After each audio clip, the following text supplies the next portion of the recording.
Hello everyone, कैसे हैं आप सभी। आशा करती हूँ कि सभी बहुत अच्छे होंगे। मेरा नाम है सुनीता और मेरे आज के ब्लॉग में आपका स्वागत है।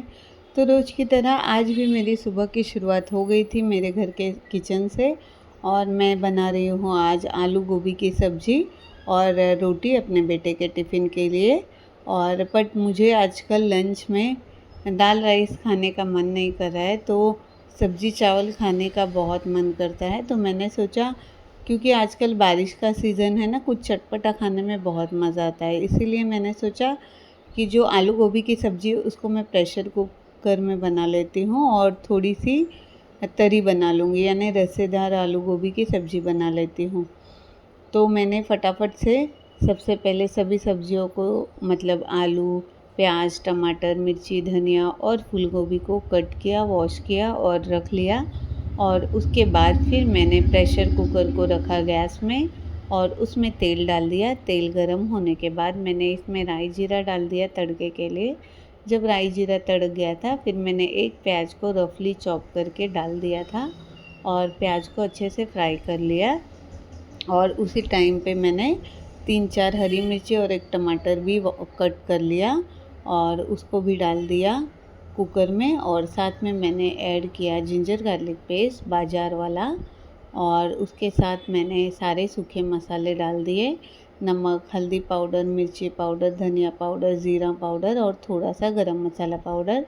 ये सब डाल के मैंने अच्छे से भून लिया और टमाटर के सॉफ्ट होने तक इसको पकाया। और उसके बाद मैंने आलू और जो मैंने गोभी कट करके रखा था उसी में मैंने हरा धनिया भी ढेर सारा कट कर लिया था, तो हरा धनिया भी डाल दिया और सब्ज़ी को बहुत अच्छे से मैंने तेल में भून लिया।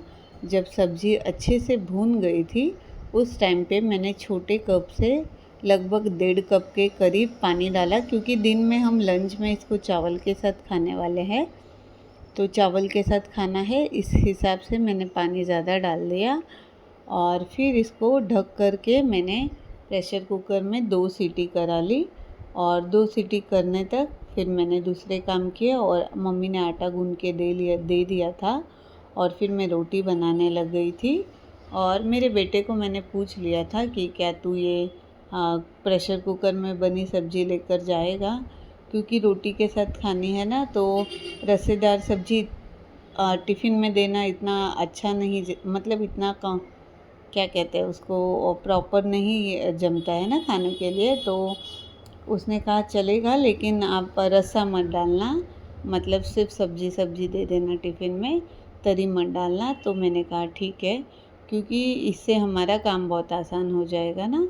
अदरवाइज़ अगर मैं कढ़ाई में सूखी सब्ज़ी बनाती तो फिर सूखी सब्ज़ी से चावल तो नहीं खा सकते हैं, साथ में फिर दाल फिर से बनानी ही पड़ती। और ऑलरेडी कल की मिक्स दाल फ्रिज में पड़ी हुई है, तो और वापस से दाल बनाने का बिल्कुल भी मन नहीं था। तो बस फिर 2 सीटी होने तक मैंने इसको पकाया और उसके बाद मैंने गैस बंद कर लिया। और तब तक मैं अपनी रोटियां ही बना रही थी, नरम नरम फूली फूली रोटियां बनाई मैंने। और बहुत सारी रोटी मैंने एक्स्ट्रा बना ली थी, क्योंकि फिर डिनर तक ये काम आ जाएगी। बार बार रोटियां तो नहीं बना सकते हैं ना, जॉब करती हूँ मैं। और वैसे भी हमारे यहाँ पे ऐसा ठंडी रोटी खाने से किसी को कोई प्रॉब्लम नहीं है, तो हम ठंडी रोटियां ही खाते हैं। और दिन भर में जितनी भी रोटियां लगने वाली है, अगर कोई मेहमान नहीं आने वाला है तो हम फैमिली मेम्बर्स को ठंडी रोटियां चल जाती हैं। हाँ, अगर कोई गेस्ट आने वाला होता है तो हम उसके लिए गरम गरम रोटियां बना लेते हैं। फिर मैंने प्रेशर कुकर भी ठंडा हो गया था रोटियां बनने तक, फिर सीटी उठाकर चेक किया, गैस बाहर निकल गया था, कुकर भी ठंडा हो गया था। तो ओपन करके देखा, बहुत ही सुंदर सी तरी बनी थी और कलर भी बहुत अच्छा आया था ग्रेवी का। तो मैंने बेटे को टिफ़िन में ये जो पूरी छानने वाला झारा होता है उससे सब्ज़ी निकाल कर दिया, ताकि रसा जो है तरी नहीं जाए टिफ़िन में। और साथ में मैंने बेटे को टिफ़िन में रोटियां भी दे दी और ब्रेकफास्ट में चोकोस और ब्लैक कॉफ़ी भी दे दिया। मेरा बेटा ब्रेकफास्ट करके चला गया था और फिर मैं चले गई नहाने और नहाने के बाद फिर सबसे पहले मैंने भगवान जी को प्रणाम किया, लाख लाख धन्यवाद किया था। पूजा तो मम्मी सुबह अर्ली मॉर्निंग ही कर लेती है, सबसे पहले मम्मी उठती है तो नहाकर पूजा कर लेती है।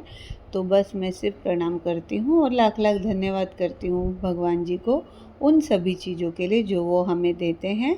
और फिर बस उसके बाद मैंने सबसे पहले अपने लिए ग्रीन टी बनाया। ग्रीन टी बनाने के बाद ग्रीन टी आराम से एंजॉय किया और फिर मैं दोबारा से किचन में आ गई।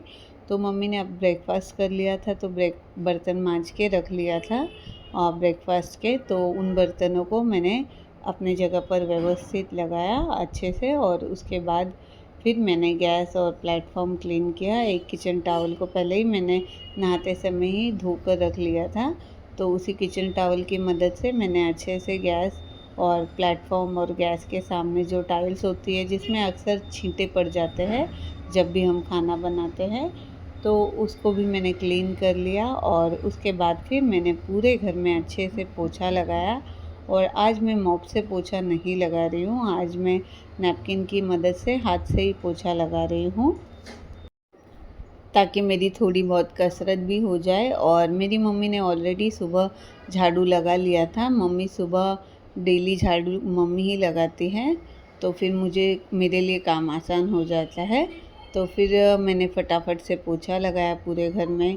और किचन और बेडरूम का आज मैंने शूट नहीं किया और मैंने बालकनी भी आज अच्छे से धो लिया था, बट फिर मैंने उसका शूट नहीं किया क्योंकि शूट करते करते समय बहुत चला जाता है, तो मैंने शूट नहीं किया ज़्यादा, सिर्फ हॉल का ही पोछा का शूट किया।